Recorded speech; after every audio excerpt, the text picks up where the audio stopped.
Hey, it's Sam with a quick little show announcement. As you may know, I've been running my hour, trying to, really figure it out. And so I've been doing it in New York and LA, and all those dates have sold out. So I've decided to add one more New York date and one more LA date. So in New York, I'll be at Union Hall on May 3rd. That's a Sunday. And then in LA, I will be at Lyric Hyperion on May 14th. That's a Thursday. So I would simply love to see you there. I've been really having a good time doing this, and I appreciate you guys coming out and making me not look like a fucking idiot. Okay, enjoy the episode. Bye. Podcast starts now. Wow, wow, wow. We are coming at you from New York City once again. I feel absolutely amazing. George, how are you? I'm realizing I'm sitting in a different chair than I usually, like I'm sitting on the right and you're sitting on the left. And it's sort of like when a couple decides to mix things up by switching places on the bed. Wow, we're role playing. I'm not used to turning to my left to see you. Really? Yeah. Yeah, I don't like it. That's interesting. Are you feeling more powerful? I'm feeling like I don't believe you. Really? Yeah, there's a part of me that's like, do I not sit here always? And you're right, of course. Thank you. But I personally, internally don't believe you. I think so. There's one chair where you're sitting that has table space for your drinks, and my chair doesn't. And I'm actually, I don't know if you can tell, my drinks are in my kind of nestled in my crotch because I have nowhere to put them. And I think that is already putting me in kind of the inferior position. And you're right. And I'm already making myself smaller and kind of, prepare. I'm kind of like, okay, like you can take charge today. Oh, wow. Daddy. Well, when I sit in that seat, I do put the drinks on the floor and I do reach for them and it does work. It's not as easy, but. Okay, cool. Thanks for the hot tip. You've had a blessed life so far. So how was your show last night? Absolutely to die for. I was getting distracted by the lights. Yeah. And there were points when I was like, wait, what am I doing? But other than that, I had a great time. So you're on stage, you're in the middle of your hour, everyone's loving it, and you have the realization, do I really want to be here? I had the realization that light's too bright. Yeah. And I'm like, wait, that light's too bright. I'm like, can we pause? And it's like, wait, no, stop it. Stop Well, it. you actually can.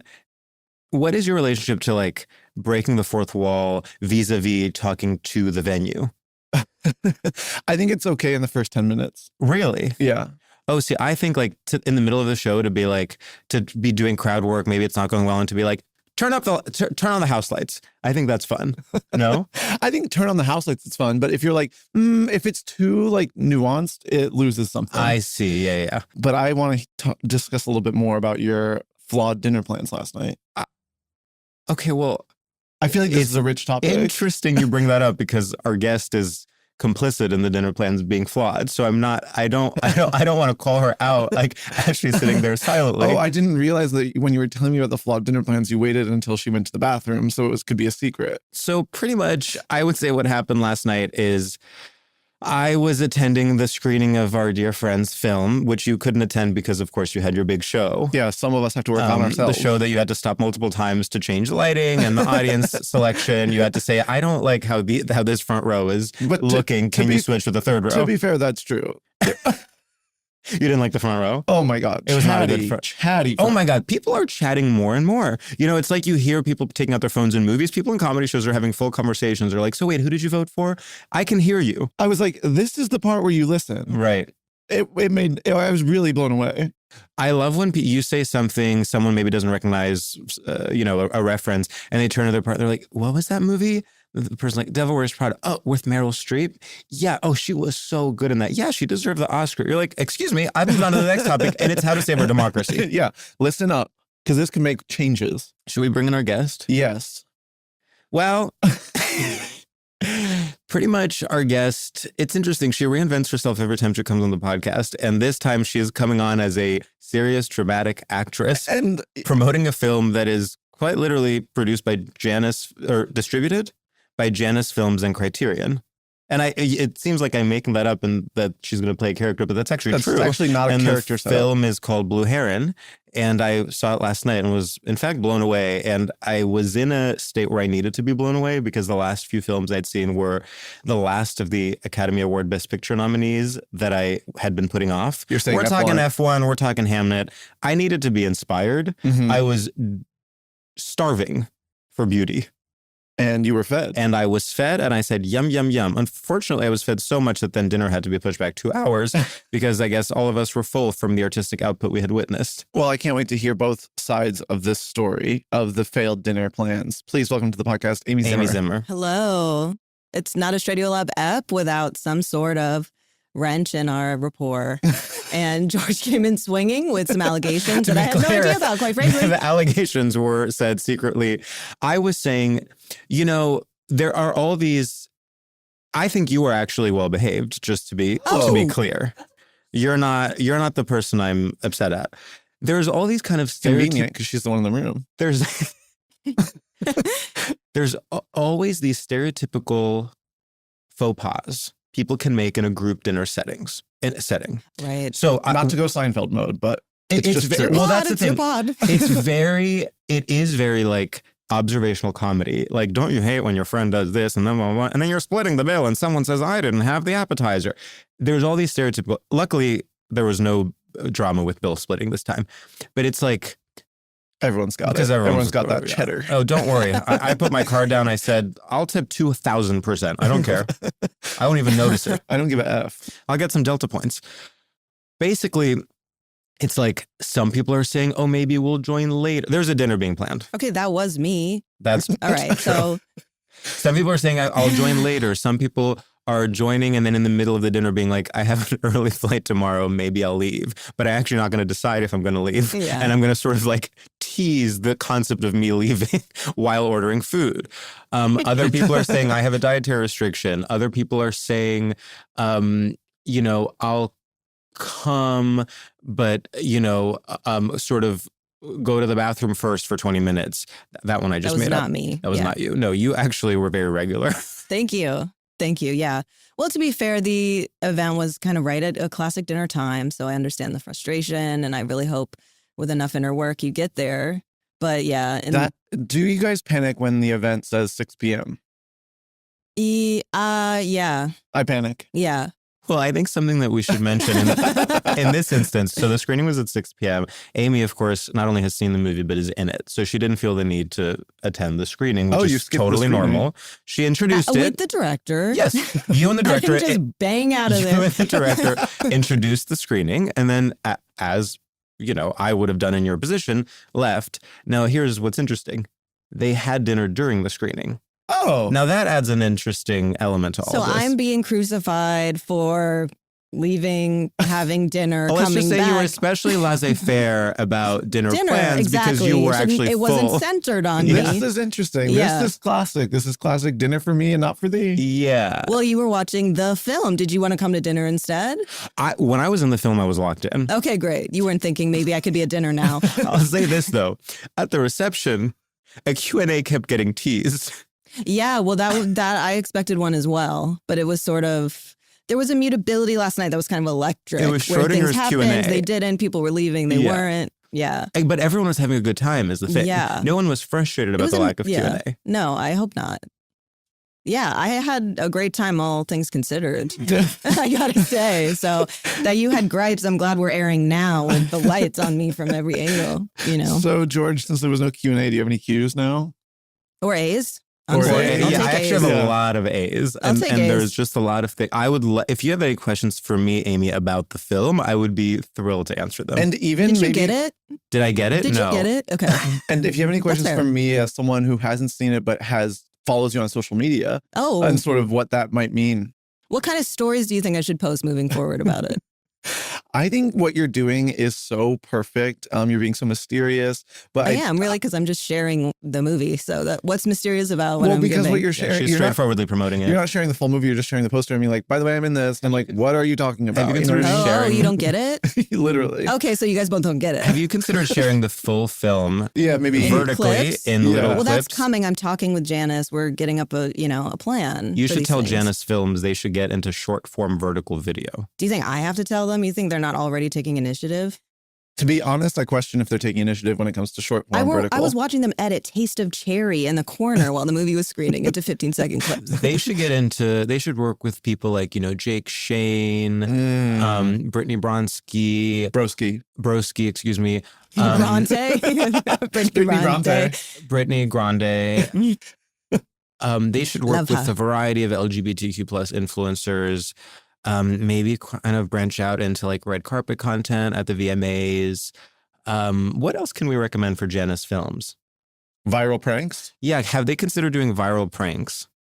They have this amazing talent base. You know, they have this amazing group of talent. You know, they could bring in. We could set up kind of like a boyfriend-girlfriend pranks. I love those. You know, when a boyfriend kind of violently plays dead. And and the girlfriend walks in being like, babe, oh my God. And he's, you know, put ketchup on himself and cut himself in a bit, sort of, or an illusion of such. And it's quite violent and upsetting. I actually do need a documentary on people who do couple I'm pranks. obsessed with couples pranks. Actually, I could have came in hot with that, but I'm obsessed with couples pranks. I think they're actually maybe the straightest, most violent thing in history. Do you know what's interesting? Course, but, there is a version of the prank you just described in your film.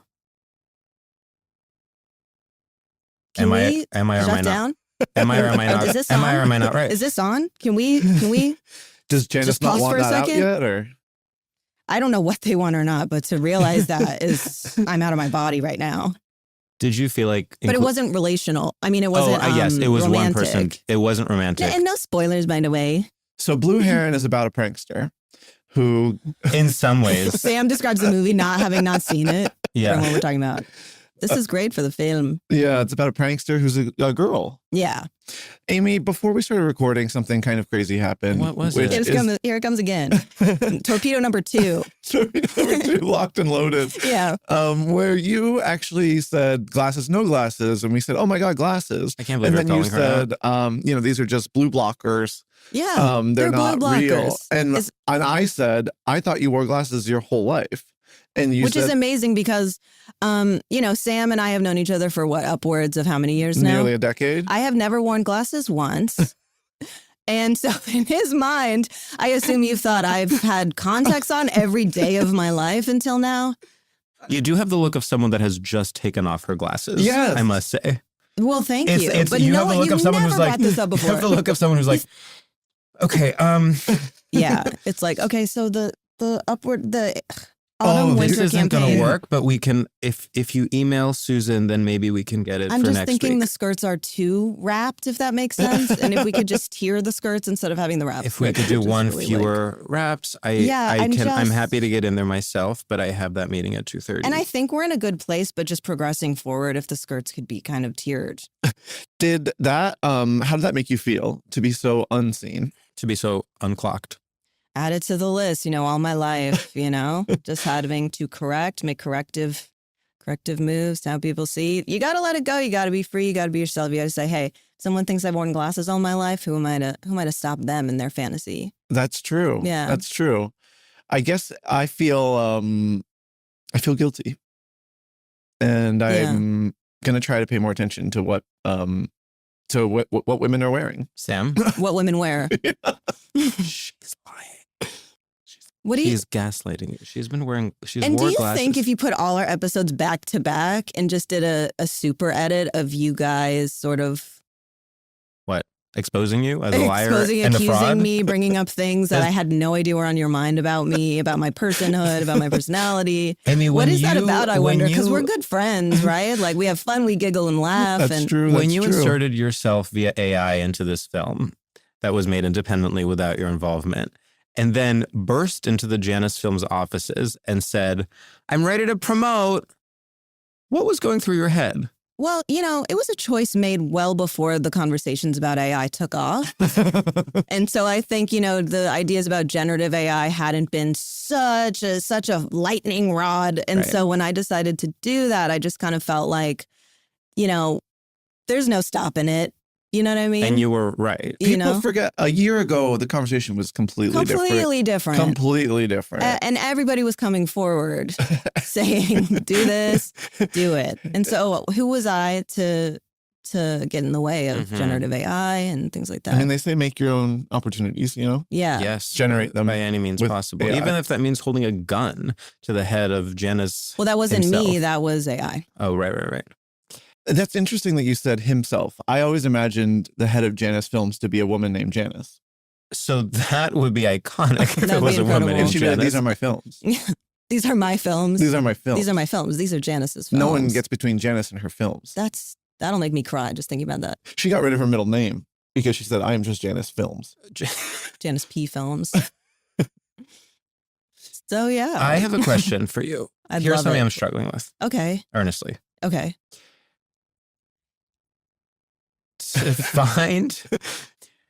I'm struggling with finding a comedic entry point in talking about your work. Yeah. Oh. Because this film, as I actually have now said off mic, is a serious drama. Yeah. You are fully giving a dramatic, non-comedic performance. No offense if you were aiming for slapstick, but yeah, no if you were, you failed. Yeah, no.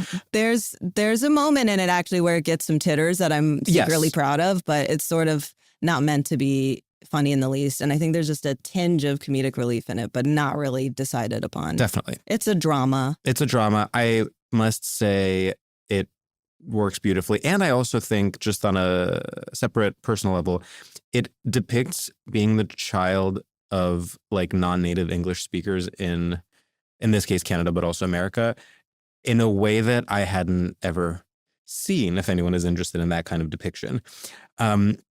Regardless of all of that, I'm like, how do we speak about this film comedically without sort of, without like implying that we're making fun of it? You know what I mean? Yeah. I haven't figured it out yet because it is just sort of like a deeply felt drama. Yes. And it's always funny because I talk about my background in comedy and people ask how I came to it. And also we've done Q&As over festivals and things like that. And people are a lot of the time quite emotional after the movie. And I'm always like, you know, I'm so used to riffing in a Q&A or something like that. And it's just not the moment. So yeah. I don't know yet, but. Do you feel you're alienating audiences left and right in that sense? No. Oh, okay. Yeah. If you had, I'll sit in that. No. If you had one amazing riff after, so the film ends. Oh God. Credits roll. It's you come out. Yeah. And you're handed a mic. What's your amazing riff to break the tension? Can you believe all that? Who the hell was that? Chica? And that was real the whole time? Is that Final Cut? Yeah. I thought this was a comedy. Yeah.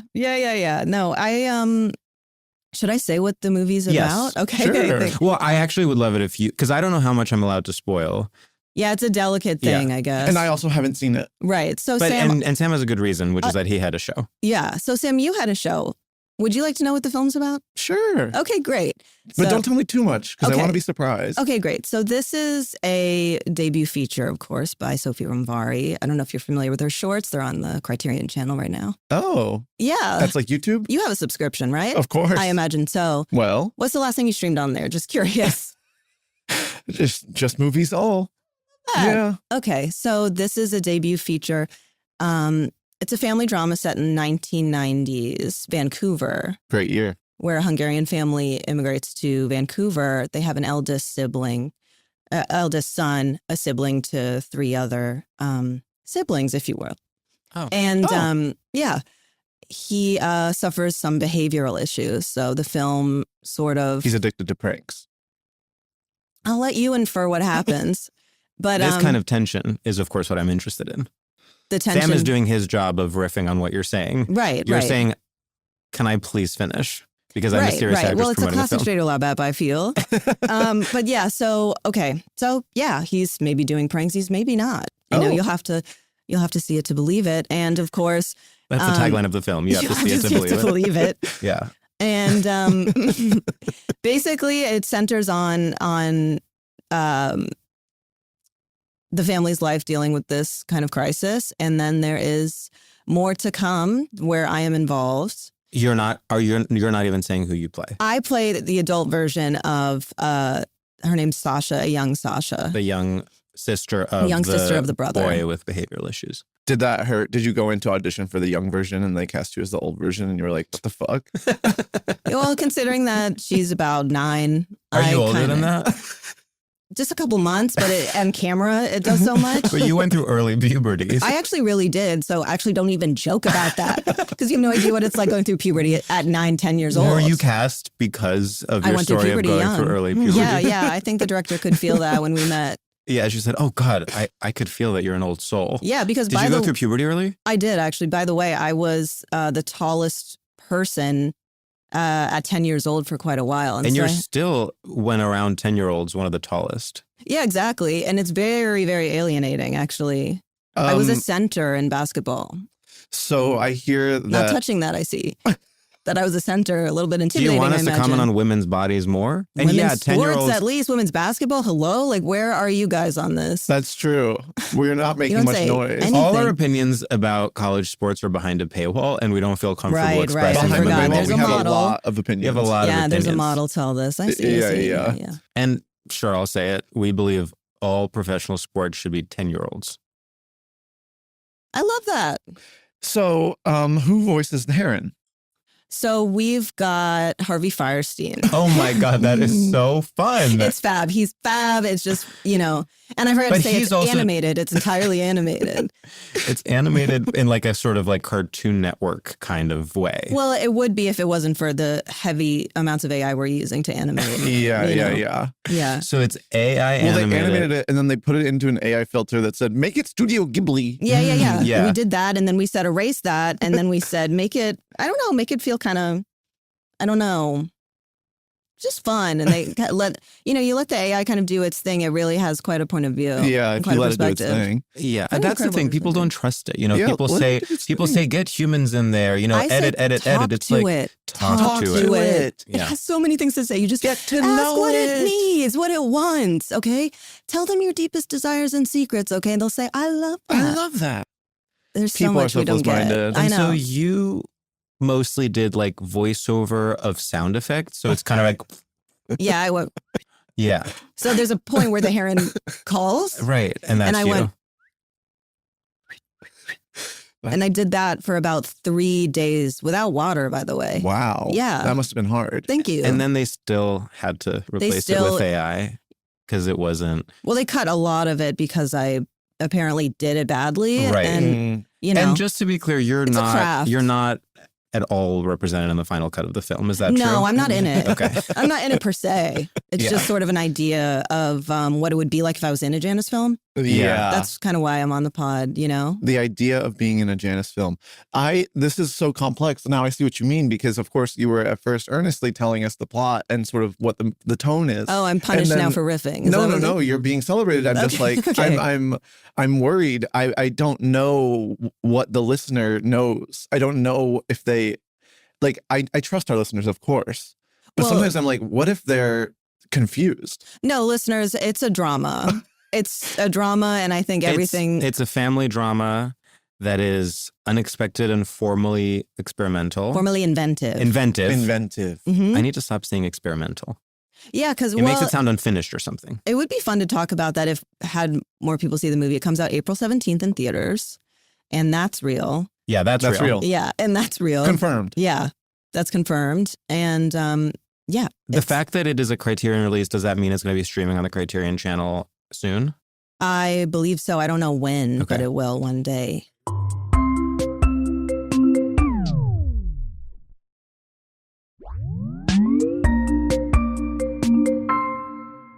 Are you ready for my amazing interview questions? Sure.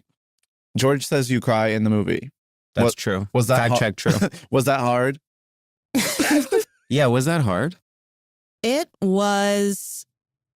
I was really scared about those scenes because I had never done that before, and it felt the day. I'm like, it was hard, but I have to say, like, filming this was, for as heavy as a film is, it was really a rejuvenating experience, and like I had a wonderful time filming it. And I also like those scenes which were really intense. The actors that I performed with when I cry, I'll say that, Mhm. were so really like generous. And so I felt like in the scene, there was a lot of, maybe this sounds like classic actor stuff, but I felt like really supported, and it didn't feel so much like, is she gonna do it? You know what I mean? It was just kind of there was really an environment where it was just being played. Yeah. I do think it would have been really cool if they were sort of, rather than acting along with you, being like, come on, Yeah. let it rip. I know. Well, Sophie and I did have conversations where she was like, like, no pressure. It would be awesome, but no pressure. Yeah. And This I was is all like, feeling a bit sexual in a way. It's sort of like when someone is like crying worried is about deeply getting sexual. hard, and you're like, don't even oh my worry God, about that's it. true. Yeah. It It's is all literally about like that. being able to perform. Literally. That's why it's called Yeah, you just performance have a anxiety. soft environment for which things can. If we don't fuck, that's fine. Yeah. You have to have a little of that, or I Yeah. don't know. At least for me, I'm sure there's actors who can do it on a dime, and that's really impressive to me. It really is. It really is. Wow. How did you like listen to a sad song, or like how did you get into it? This is something I've always been confused about. I Did you listen to Skinny Love? Did you listen to FK Twigs' Cellophane? In a sense, I listened to both of those at once. I did. I They did go have really some well things I together. listened to, and I thought about some stuff that was messed up, and The economy. yeah, the economy Inflation. makes me cry. It makes me cry when I think about When it. I think about the stocks, I get so upset. Oh my God. So yeah, I did stuff like that, and I thought about I did think about eventually coming on here and talking about it, and And that's what really being got the opposite wheels both turning. of you, Yeah. and they just came. Yeah. They just came. They just came. Yeah, Wow. Well, we're so happy to help in your process, of course. you always help. Did you know? Um, I want you to feel that you always, Sam. You always help. Thank you. Thank you. Here's my- George? There's still time. Are you like gonna do drama forever now? Oh my God, that If was gonna they'll be my have question. me, I will drama forever. You mean instead of comedy? Basically. Yeah, are you swearing off comedy? Is No. this Are you kind of switching like, sides? would you say this podcast episode is, quote, the last hurrah in terms of your comedy career? I don't want it to be. Do you think you're gonna delete this because you're gonna be like, wait, they can't see me as funny? I don't like how I'm No. portrayed in this vertical video. No. Earnestly, no. I mean, I don't know. I'm like, however people will have me, I'll do whatever. I did think about it a lot where I was like, what? Like, I'm like an alt comedian Totally. Yeah. who did this drama, and people are like, who? Huh? And I'm like, I don't know. I'm doing my thing. Do you feel like Jennifer Aniston when she did the movie Cake? Oh, I'll never know what it was like to do Cake. No I will one never know what it was like to do Cake. will ever be No. able to relate to her experience doing cake. There is one person who knows what it was like to be Jennifer Aniston To doing be cake. doing Cake. And that's, Jennifer Aniston, Aniston. when she was doing Okay. cake. By the way, I have no idea what this film is. You haven't seen Cake? I had never even heard of it. Cake is Jennifer Aniston's dramatic turn, and Yeah. she plays a woman with chronic pain, Why? which I guess you don't give a shit about. Yeah. Oh, the lights are too bright at my show. And you know there's who's in people it? with chronic pain. Main guy from Avatar, Mhm. Australian guy. Oh, yeah. Who they have locked up in the Avatar Well, that was the studios. one time he escaped, and it was to do cake. And then they said, okay, that's enough, sweetheart. Back to the kennel. Back to Pandora. It's funny to hear to do cake. Yeah. That phrase is interesting. Maybe it sort of sounds like to do coke. Does anyone Yeah, have yeah, any to do lines of cake. cake, and then you. It's two drugs combined. We're Ooh, mine. yeah. K and Coke. Boots. That's my ego boots. Well, you know that So yeah, cake I'd love. refers to the only painkiller Jennifer Aniston can do that addresses her Chocolate? chronic pain, and it's chocolate. She's like, chocolate. She's like, I have chronic pain, and the only cure is a little chocolate cake. She was playing a comedic in a way that didn't really make sense for the film. And I think you luckily didn't fall into that trap. Thank you, Jennifer thank you, thank Aniston, you. I think, freaked out about the dramatic nature of the film and then went in being so slapstick. She was like slipping on the cake, on the frosting and falling and cooking it. And then Big, there was going like big. flour all over her face. And she was like, ay, ay, ay.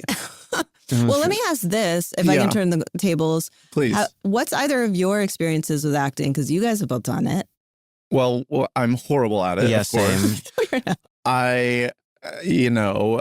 I'm only cast if my dear friends are making the television show. But I think you have a delightful presence. Well, thank you. despite I all the appreciate it. lobs at me.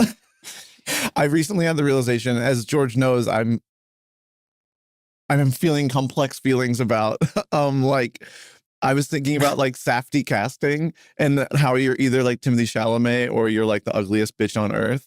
And I'm like, oh fuck, if I'm ever in a Safdie, it's gonna be as the ugliest bitch on earth. Oh, come This on. sucks. I mean, I don't see that for you. I see you in the space between. I really would do. love to be in the space between. One of my core wounds when it comes to acting, of course, is that I once had a scene with Jessica Biel that was cut from the project. Oh yeah, we all have done that. I've done that. No, Everybody's I had a think scene with Jessica it's Biel. mostly me. I don't think you've ever actually met Jessica This is sort Biel. of the opposite of Jennifer Aniston you and don't Cake, know where we've that. all done that and we all experienced that. No, I think I'm the only gay guy that has ever filmed with Jessica Biel and then had the scene cut. Now, of course, my line was gorgeous as always. You Yeah, I would don't think it's because of you. Here's the thing. I can't imagine. I actually, can I say, think it might have been. Really? Well, I don't know. Maybe I'm. Give me the reading. Do you remember how you said I it? don't remember, and I could never even Hey, begin to get into that character. Maybe we'll do the scene. I'll be. Here's what's interesting. What do you think I meant when I said gorgeous as always to Jessica Biel? I think you were And that's commenting. misogynistic. So what I actually meant. Oh, I'm sorry. I can't. So shutting me down from even speaking is. You thought is I meant her looks. misogynistic. I actually meant her writing because she, in the scene, had just read something and I said gorgeous as always. I was referring to the writing. Okay, not a word out of me about it. Not a word. Okay, but I want to do the scene. Dude, let's do the scene. Okay, let's do the scene. Okay, so give me a little feedback. I'll play Jessica. Yeah. I'm writer. I'm Mhm. writer. Yeah. I So, book write. What's type of writing? you're actually reading the eulogy at your dead husband's funeral. Was he a doctor or He just a little? I don't actually remember what his job was, but he died under mysterious circumstances. So that's definitely part of what you're accessing. And I have to read the eulogy. Yeah, Yeah. maybe we can skip to like the The final end. line, you know? Yeah. You don't have to do a full eulogy. Okay.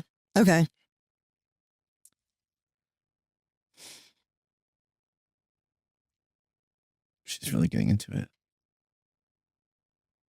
There's a time for all of us in this life, and there's a time where we come into this world and come out. And Stephen he died how he lived, writing his epic poetry with style and grace. And he moved me as he moved all of you to dream Kind of bigger. thought it would just be one line. I'm getting to the line. I'm finding it. To dream bigger and better than what this life, and now I'm thrown off, what this life could imagine. And he will always be my Stephen, pretty much. And I pretty much love you guys as well. And I will always think of him pretty much all the time. So yeah, that's basically it. Gorgeous as always. So that's how I read it. I can see. And then the I scene- see why I it went can wrong. I see see why it was where it went cut. wrong. But I felt like I was sort of pretty grounded. So anyway, in terms of my relationship to acting, I think something that has never happened to anyone, which is having a scene cut from a Jessica Biel project, happened to me. Yeah. And so I took that as a sign that I should move away from the art form. Well, I do think you're putting too hard on yourself. I think personally, as someone that makes excuses for my poor performances, Yeah. I think it's not fair when you were just given one line. That's the hardest thing you can do, It's the hardest thing you actually. can do. The thing is, I actually had 3 lines. Oh, Well, that's And different. That's when- the easiest thing you can that's do. that's a meaty part. And when I came on set, I actually had even more. And before we even began, they said, we're cutting this part. So now you're down to 3. To one. I did okay. the 3 lines, and then that was cut from the final project. Yeah. Well, I don't blame yourself. You Don't know? blame yourself. You get knocked down, you get up 10. You know what I Do mean? you think it was Jess's fault? Jessica, you If refer she to her read as what just I Jess? That's how she introduced herself to me. If she read Oh. what I read, hmm then there could be fault there. Just when it comes to the dialogue and the language and Well, the you actually were completely off book. That was the exact dialogue. yeah, you in the- gave in me the- you gave me your sides for a Yeah. second, and yeah, she said pretty much a lot. Yeah, it was weird. Yeah, that's okay though. I think so. Yeah, it comes down to the feeling you want the film to have. Yeah. It's not about the Did actors. I tell you about when I auditioned for Orange is the New Black? You were No. supposed to play Crazy Eyes? I literally auditioned for Orange is the New Black, and the scene was like, okay, so I was a security guard who walks in seeing someone had been raped, like in prison, and was like like, and also maybe stabbed. And I'm supposed to run in and find their body. And just Sam doing this self-tape needs to talk about something that needs to be released by Janus Films in the Criterion Collection. And it was that thing. How did you begin? How did you begin? I have another audition story after this. Okay, I run in and my line is he breathing? And you know I can't deliver, is he breathing? You know that's not me. And I run in and I go, is he breathing? You know I can't do that.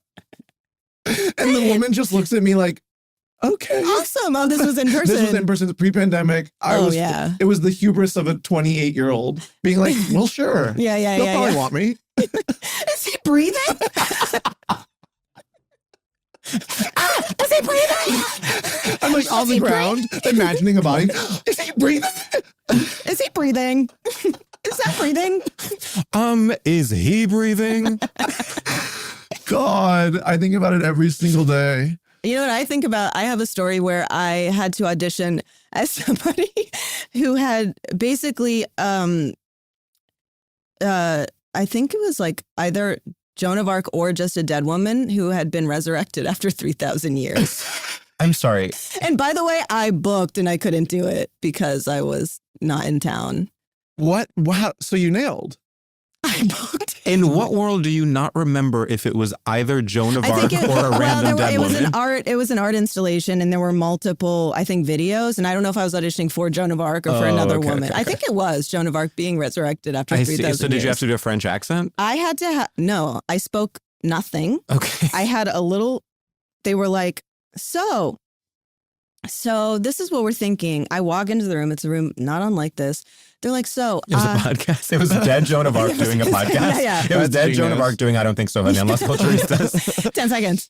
No, but I walk in and they're like, okay, so this is what we're thinking. So she's Joan of Arc. She's been, dead for 3,000 years. And we want to see what it looks like if she's comes back to life, is resurrected, and she's thirsty. And so they gave me a tiny little Poland spring and they set it on the floor? Set it on the floor. And they said, we want you to do this lying down. So go see the film. Blue Heron, April 17th. Sponsored by Poland Spring. Yeah. That is so crazy. That's not in the movie. But wow. It was really, really intense. And And you booked. I booked, but I wonder who else was auditioning. Well, probably it was for like a cool artist. Yeah. But it was, forget that. It doesn't beat, is he breathing? Is he breathing? And you booked that too, right? I booked that bad. It's like one of two things I booked, by the way. No, it's amazing that when you look back on things and you're like, it's not that I actually wasn't given opportunities. It's that I flopped and bombed them.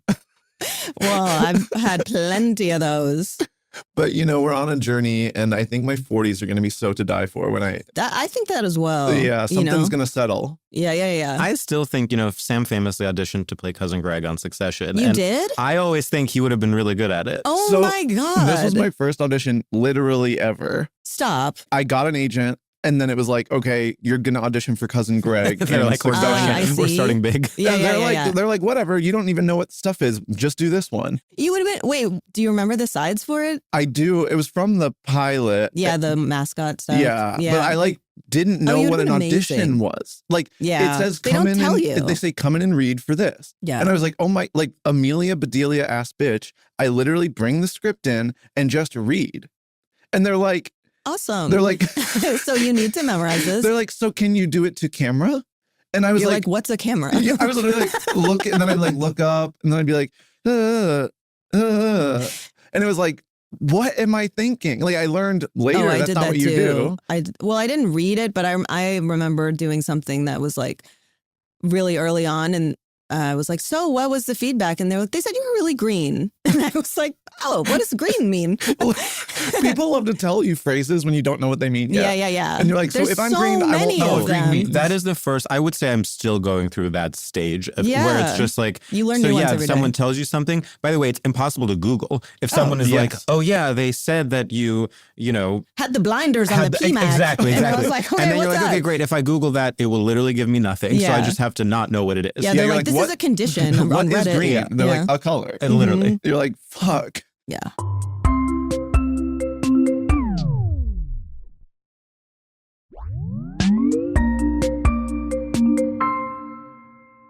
So, Amy, our first segment is called Straight Shooters. I And know. in this segment, we're going to ask you a series of rapid fire questions. It's basically this thing or this other thing to gauge your familiarity with and complicity in straight culture. The only rule is you can't ask any follow-up questions or we will scream. Okay. If we will scream, is he breathing? So, Amy, indie sleaze or windy breeze? Windy breeze. Shopping the supreme drop or flopping with AI slop? Shopping the supreme drop. Making your needs known or baking with wheat dough? Baking with wheat dough. Tate McRae or hate finds a way? Ooh. I don't like this. No one does. I'm going No Tate one McRae. Off Broadway or on top of May? Oh, wow. On top of May. Silver spoon, bronze bust, or gold member? Your answer. Gold member. Having 20/20 vision or making money-hungry decisions? Making money hungry decisions. Carhartt, Walmart, or Cuisinart? Oh. Cuisinart. Yeah. Cuisinart. Cuisinart. Cuisinart. Sorry, I mispronounced it. In the original French, it's Cuisinart. Oh, okay. Oh, Do you know D'Artagnan, that brand of meat? never heard of this. There's brands of meat? I'm sorry. Your question is, there's brands of meat? Do you think it's all farm to table? I love coming on here. I love You being think here. everyone, Love this is a coming on classic person who doesn't cook. Sam thinks that everyone wakes up every day and they get delivery from local farms. here. They read their It's literally auditions. like They have no brands they of read meat. their auditions. Someone brings them a live chicken. They slaughter it in-house in your Upper West Side apartment. And then they say, okay, roast her up. Name Yeah. one brand of meat. I know you have this in you. Purdue chicken. That's right. There Sorry, is it's just- brands of meat. Yeah. We live in a world of brands, Sam. You know that better than anyone. I You do think know- the last industry that hasn't been corporatized Is meat? food? I just like, I've never heard it like said like brands of meat. Like it's just sounded weird. You know them in your heart. I do know them in my heart, but it just sounded weird. It was like I was imagining like clothing brands, but meat. Like Well, it's Prada. very It's Similar. very similar. It's very You similar. know, there's packaging that has a logo. I think soon they will merge. Probably you'll get some Prada turkey. I want the Completely. Lebe steak collab. I think that would be fabulous. I feel and think. Okay, why did that happen? I just asked if you had heard of the brand D'Artagnan because it came into my head. What is it? It's a brand of meat. Something. Is it an artisanal? Is it like really high quality meat? Yeah. Yeah. Isn't it amazing that when you go to purchase meat, you always have the thought process of like, okay, so is this poison? I don't know which Yeah, brand is yeah. good. And then you just have to be like, well, I gotta eat. And then And the that's names just stay with every day. you. Every single day you go to Yeah. the grocery store, it's like, is that that gonna it? poison me? Yeah. It's like, well, I guess we'll see. Something will. Yeah. Something will. Yeah. It's really amazing how there's no transparency when it comes to food in this country. Well, that's all going to change. As soon as Blue Heron comes out, Mhm. you guys are There's partnering. a lot of food safety in You're the film. partnering with Tout de la Fruit or whatever that company is called. What's And Tout de la Fruit? I don't know. What was the company that you mentioned? D'Artagnan. What language is that? That's got to be French, Oh, George. Des Art. Oh, I see. I'm not saying it right. And when Probably. did the words start and stop? Des Art. I'm D saying apostrophe Artagnan. Artagnan, one word. you sort of You know, sound like DiGiorno? Now we're talking. DiGiorno d'Artagnan. D'Artagnan. I'm not You saying sound like it right. Lucille Bluth saying Anyang. And is that a problem? Well, it's a little problematic. D'Artagnan. D'Artagnan. That's you talking to your adopted son. D'Artagnan. D'Artagnan. Okay. This is really offensive. Do you guys remember the America's Funniest Home Videos where the cat would go, Long Don John? Now we're getting there. I mean, That's what D'Artagnan reminds me of. When the cat make the funny noise, where's the eldest millennial? Do you want to do an indie with me called The Eldest Millennial? oh, that's a good I really idea. do. The Eldest Millennial. Oh my God. And it's when you settle in your 40s. You keep bringing up Nyan Cat. Can I has cheeseburger? Yeah. Long And it's John like, Johnson. there's something deeply, like, it's kind of like Lars and the Real Girl, but it's about cat memes. Greenlight us. Oh my God. I don't know what's gotten into me today. Lars and the Real Girl. Now, how do we get Say back to that. that era of Say filmmaking? that. You know Well, what I mean? That's all you needed back then. I know. You needed Lars, You needed a real Lars girl. and you needed the real girl. And let And it them was sort of fight. like quirky. Let them figure it out on the Back page. when quirky was enough. Mm-hmm. Now, Now over. it's got to be formally innovative and, you know. and half in Multiverse. Hungarian. Yeah. It has to have an old comedian crying. Lars and the real girl, folks. I know. Simple as. Lars, the real girl. You do the math. Any that questions? was the tagline of the Yeah. film. Sponsored by D'Artagnan. By D'Artagnan. Oh my God. Should we get into our topic? I guess so. We don't have to. We should. Okay. Well, just know, however it goes, we don't have to. My fear, and I'm just going to come out and say it, All right. as someone who is not doesn't drive, is not a car owner, Yeah. and barely could point to sort of the parts of a car, By the way, same. I worry about any car related topic. And so I'm going into this from a place of fear.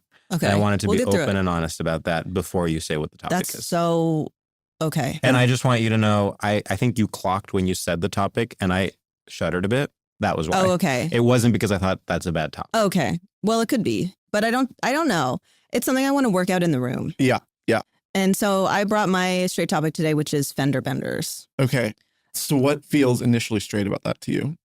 Well, I recently experienced one and I found Were you driving? I was in the passenger seat. Okay.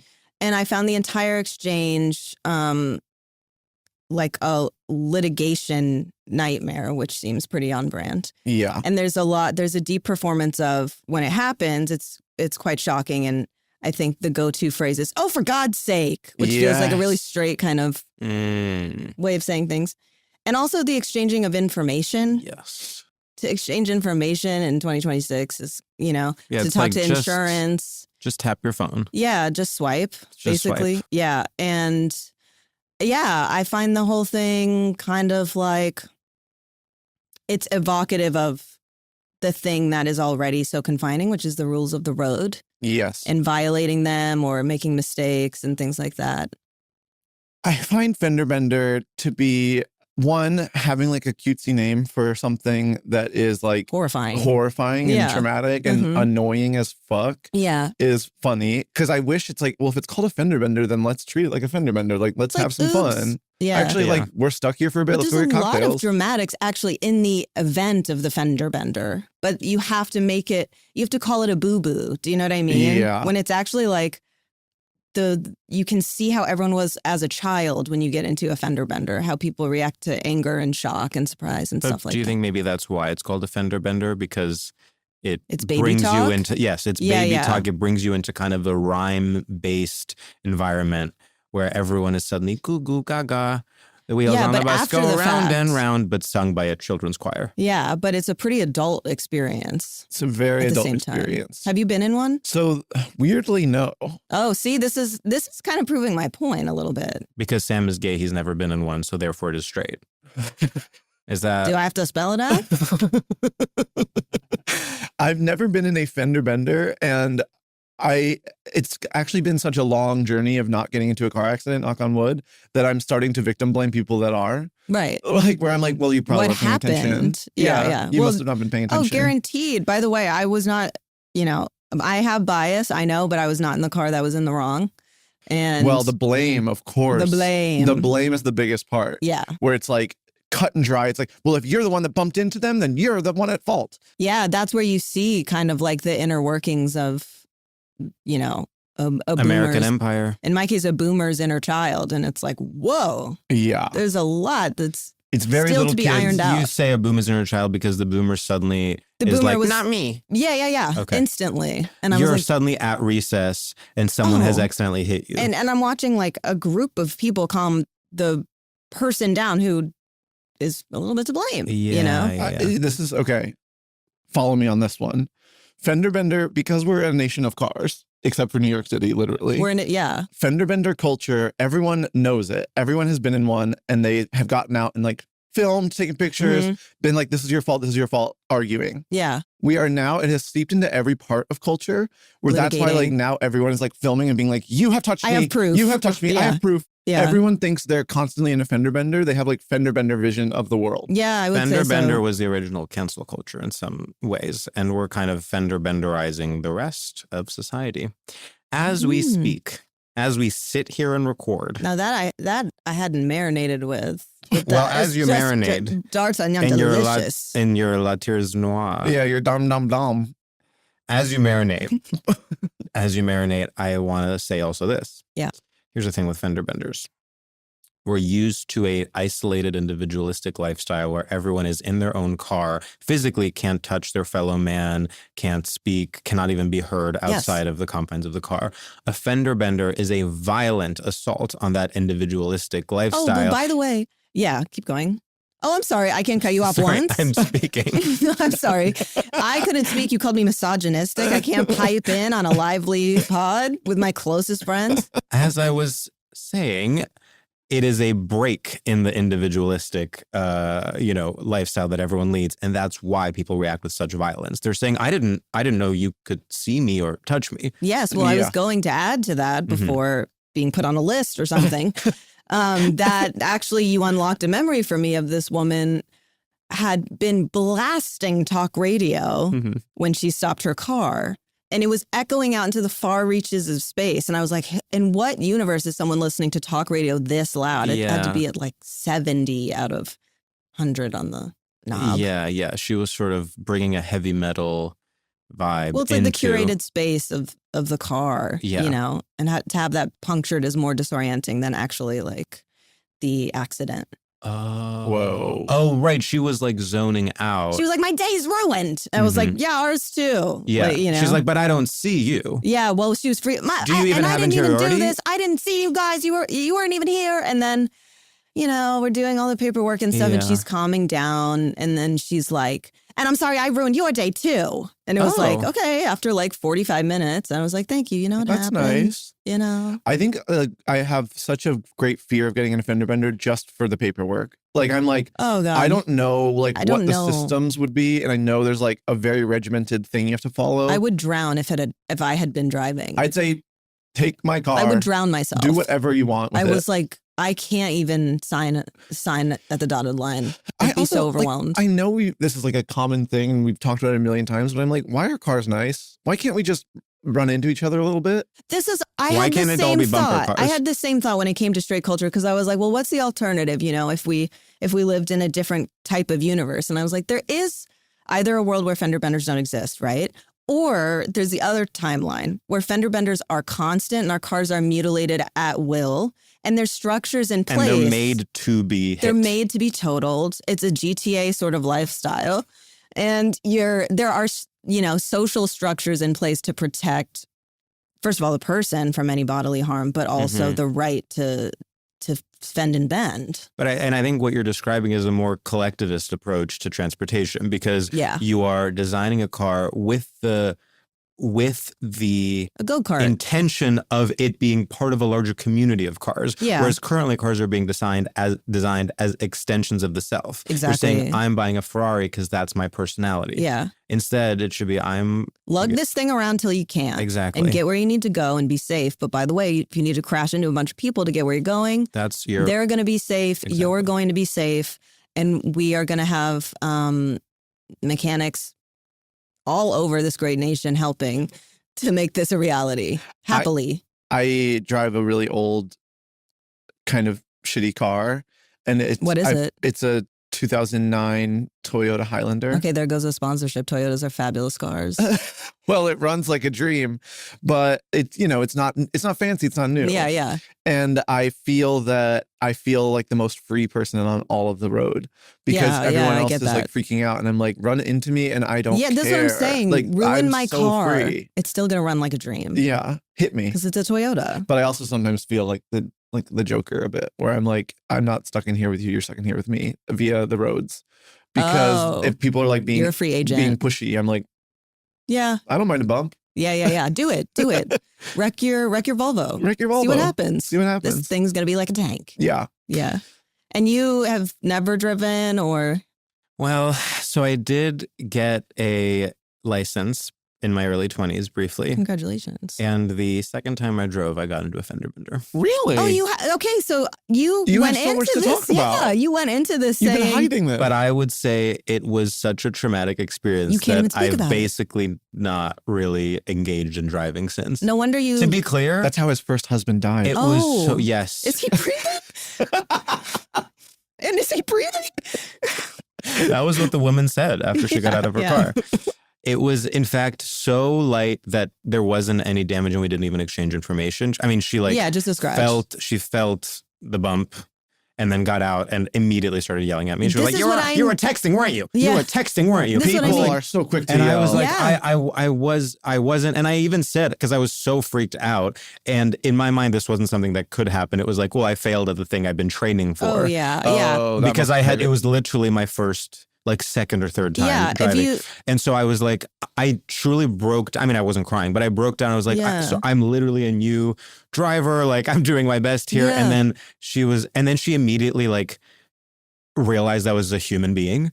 She just went from being like, I'm going to murder you on the spot. Yeah. To like, oh, maybe you have thoughts and feelings. Yeah. And maybe you don't you aren't out to murder me. We had quite similar experience. If you need a slice, I don't know if you would ever need more of it right now, but if you needed a slice of the American psyche, get an fender bender. No, truly. Yeah. It's the best. So beautiful. It's the best way to gauge the American, where American culture is. Yeah. Where everybody's nerves are, where their thoughts go, which is me. Mm-hmm. And then, my bad, you. Well, the want to fight, it is we all need to lower our guns. There is something where you are almost the same way you're expected to do paperwork. You're expected to come out of your car yelling. Yeah. Because it's I need to be to be the one who is yelling more because then it's not my fault. It's setting the precedent. Yes, this is exactly what happened. It's if I come out guns blazing, that will be so disorienting that we'll sort of forget that I rammed into you. Or what if I come out guns a-blazing, I'm doming you into just instinctively saying the word sorry. Yes. Yeah. And then, that's legally binding. That's legally binding. She said sorry. I know. It's a classic. It's a tangled web we weave. So when you got into your fender bender, how did the driver emotionally deal with it? Of your the one that was the driver of your car? I would say quite well. Okay. Quite calmly. I mean, we were team calm. Team calm. And there was this I mean, it was shocking, and I actually had a little bit of anger about it because you're just like, what the hell? What were you doing? What were you thinking? What were you doing? Because it was truly someone who didn't see us, so it was you're not paying attention and all that kind of thing. But yeah, I would say my driver was incredibly calm. That's good. And got through it, which is kind of a nice thing. Was it your romantic partner? Yeah. Oh. It was. And the way they handled it was amazing because when it happened, I was like, is he breathing? I don't know. So fender bender. Yeah. It also brings to mind gender bender. Yeah. What do you think of gender bending? What do I think of gender bending? Yeah. Are you for it or against it? Yeah. And I'm you have for. to choose. You're for? Oh. I'm Why? High four. When I met with the good 5. people at D'Artagnan, Nice. they explained the concept to me. D'Artagnan taught you about gender bending. Yeah, in a sense. Do they label their chickens sort of oh, it's in not a kind so black of and white, gender fuckery George. way? Okay. Oh, it's not so black and white, George. I hate to burst your bubble, but there's actually way more to it than labeling chicken one thing or another. That's not the only way that a chicken producer read a book, deals with actually. gender. Okay. Yeah, just Sorry. read a book because we don't do that kind of thing at D'Artagnan. We actually have a pretty fluid way of behaving. You know, it really is on me. I assumed that the only way a poultry purveyor would engage with sex and gender is via labeling chickens. Yeah, and that's where you're wrong. But instead, there's more of a narrative. Hit the books. Hit the books. Okay, I apologize. Yeah. Wow. D'Artagnan. Can I tell you something also? And you can cut this. You checked your phone. Just in case. Okay. I'm trying to check where we're at time-wise. Is there time for me to tell you this? Yes. Okay, so you frequently bring up the Joan Didion quote, we tell ourselves stories in order to live. Yes. Correct. So I thought of this the other day. And what do you think of this? We feed ourselves turkey in order to live.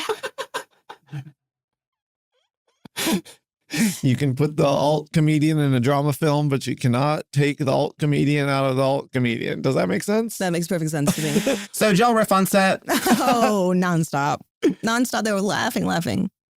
Did you think about starting a podcast with any of them? No, but I'm told often. To Did start you- a podcast? Did you ever think of kind of taking the crying scene in a more comedic direction? So it's this, you're having the conversation and suddenly you go, wah, wah. Yeah. Did you ever think about that? Well, we did that to get it out of the way, just to have options. Totally. Stop. But But then, then yeah. that's the take they used. Yeah. Weirdly. And now, yeah, And yeah. now a silly one, they And would now a say. silly They said one. now a silly one. What's the one they would say for Parks and Rec? What do they say? It's like the improv take. Interesting you think we know what is going on behind the scenes of Parks and Rec. Oh, I'm sorry. You were just talking for 20 minutes about Portugal the Man and you don't know about Parks and Rec? I'm sorry. You're talking you think about everyone- Nyan Cat, you think everyone- Portugal the Man. you think every- You're ranking indie bands from 2006. You but think everyone who knows Portugal the Man also loves I think there's a Parks and strong Rec? Venn diagram and I'm willing to put money on it. Now that's interesting. Yeah. It's interesting. In the moment, maybe there was an opposition between people who liked Portugal the Man and people who like Parks and Rec, but as they've gotten older, they've converged. They admit, look, and we're all now the we're all the same. slowly Portugal the Man and Parks and Rec are the same thing. Yeah, I would say. But they had like a fun run or something like that. Oh, I see. Doesn't matter. God, I bet Rashida Jones absolutely killed it during those takes. Say that.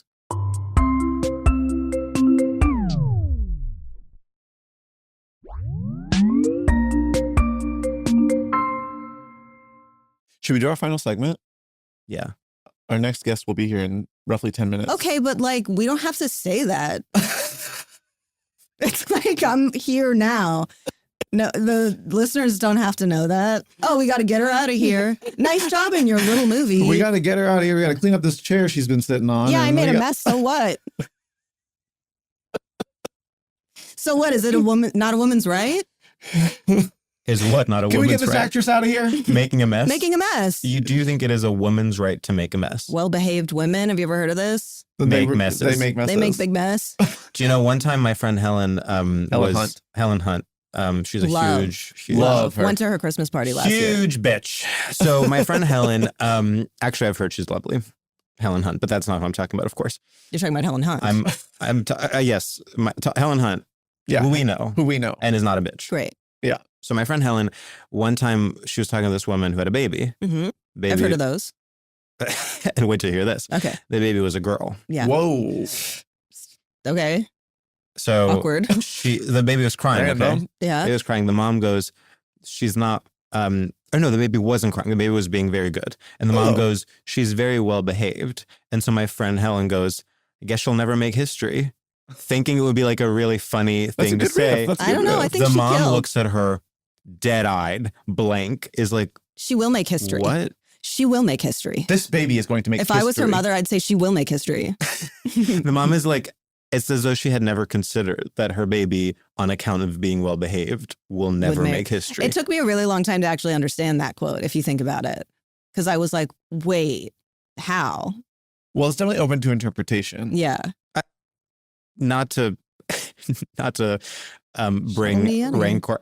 To me, it's pretty straightforward. So you think women can do anything bad and that's good? I don't You think think that's they what the can- quote implies. I think it's saying well-behaved women Right? rarely make history. It's not saying women that are not well-behaved always make history or women that are not well-behaved are always good. Okay. It's simply saying the ones that are well-behaved, they're going to go ahead and not make history. Okay. Eileen Warnos, That's who said it. she made history. I think her behavior's in the eye of the beholder. Her behavior's in the eye of the beholder. Could be well, and many people would argue well behaved. A lot of people argue not well It behaved. also is one of those neutral statements. You know, it's interesting because I think Madeleine Albright said it. And it's Really? like, is that wrong? Beats me. I thought it was Claudia Schiffer. I thought it was Claudia Marilyn Schiffer? Monroe. I thought it was Claudia Schiffer who said that. Claudia Schiffer and Madeleine Albright got together. Like this. They They linked said up. it's time to maximize our joint slay. They coined that. It was Claudia Schiffer and Madeleine Albright. They were hosting a podcast together called "Get Out of This Room," I got to get like them. and she said, "Well-behaved women rarely make history." That is completely morally neutral, by the way. It means like a woman who is a murderer will make history. Of course. So where do we stand? Where does that leave us? It's kind of like if let's say you're a tech entrepreneur, you say, my goal is to change the world. Yeah. Disrupt. That could disrupt. Those are morally neutral statements. That could mean you're going to solve world hunger. It doesn't seem so neutral. Disrupt good or disrupt bad. Yeah, you could disrupt good or disrupt bad. You think Whatever it's the case inherently... may be, something's been disrupted. Yes. That's true. Yeah. So I'll find my way on that phrase, I think. So I think I'll make What do you it- think of the phrase, check please? That I relate to more. I Really? really Mhm. relate to that. Yeah. I think it's easier for me to kind of comprehend what's going on there situationally. And that might be my acting background or something like that. Yeah. I'm dropped into a scene. Well, You it know? combines your acting background and your alt comedy background. Yeah. Finally. Where it's a sketch, it's a scene, Yeah. whatever. What is my motivation? Where have I been? Where am I going? Yeah. Check, please. Check, please. Speaking of check, please, we should do our final segment. Okay. So our final segment is called Shoutouts, and in this segment, we pay homage to the grand straight tradition of the radio shoutout and shout out anything that we enjoy, people, places, things, ideas, and we make them up on the spot. Do you have one? Yeah. I have one, but I'm like embarrassed by it preemptively. But you go ahead. Okay. What's up, music lovers and Apple Music subscribers? I want to give a shout out to Yeba and her new album, Gene. Pretty much, this girl actually has something called integrity, which I thought was endangered. I thought that we had banned that the second Donald Trump rose in the ranks and came into office. But it turns out some select people in the world still have it, and they are able to release music that is actually good and not following trends. They're able to say, thank you for your input, Mark Ronson, but I'm going to do this one myself. They are able to be normal and not trend chasey and making TikTok dances viral to promote their album. And they are able to be Yeba. And so I want to say shout out to Yeba and shout out to everything you do and continue to do. And shout out to specifically the song West Memphis that I have been really enjoying on the album Gene by Yeba, the artist. Woo!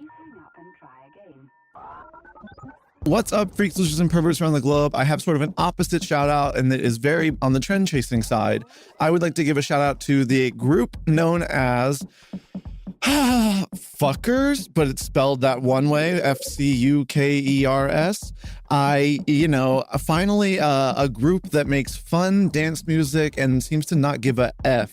This chica who's in charge is so bored, so lazy. I say thank you. Finally, someone is cool again. I feel a bit, I must say, old listening to it, and it's like one of those things where if I was 23, I know I'd like have really strong opinions about whether they sucked or whether they were good. But right now, I'm not that age, and in fact, I'm much older than that. And I think, you know what? Who gives a F? If this girl can be lazy and sing whatever, then I can be lazy in my critique and just say, what a blast. I'm having fun. It makes me feel like I'm in New York City and I am out at the club wearing my little sunglasses and drinking my little drinks. So shout out to Fuckers. I don't know if that's how you pronounce it or if there's a different way. And I'm sorry that that's their name. I didn't choose it. XOXO, Sam. Wow. Hey listeners, what's up? It's me, Amy Zimmer, and I wanted to say, I have to say right off bat that we've joked a lot about AI, and I can't say that I'm quite interested in it, but I have to give a quick shout out to the weird reels I've been seeing of strawberries getting into domestic situations. I have been seeing a lot of that stuff lately, and it is shocking and mind-blowing to see strawberries having an affair with mangoes, blueberries, eggplants, and more. Oh my God. Some of these women are single mothers. They are raising children without much support, and I think we need to be kinder to them. From the stories that I have seen, these women need to be absolutely lifted up, and I think these reels should ultimately stop, but I have to shout out because they are in my brain at the moment. And then lastly, want to give a quick shout out to George and Sam. It's always something with them. And I'm, an honor to be a guest once again. And shout out Blue Heron, April 17th. April 17th. Please go see it. This has been such a true treat. The chemistry is electric. And every time. You think you don't have it, and then you just start talking and say, damn, there it is. So excited to see the film. It's so Thank good. you. And if I can be earnest for a second, Amy, I'm so proud of you. Thank And you. I really, I was really blown away by the film. And I've been thinking about, it's one of the ones that really sticks with you. Let's say that. It ends and you're saying, that's going to come back to haunt me at a moment I don't even expect. Thank you. Thank you. Well, bye. Bye. StraightioLab is a production by Will Ferrell's Big Money Players Network and iHeart Podcasts. Created and hosted by me, George Civeris, and Sam Taggart. Executive produced by Jenna Cagle, co-produced by Becca Ramos. Edited by Lauren Stumpf and mixed and mastered by Doug Bain. Artwork by Michael Fales and Matt Grubb. Theme music by Ben Kling.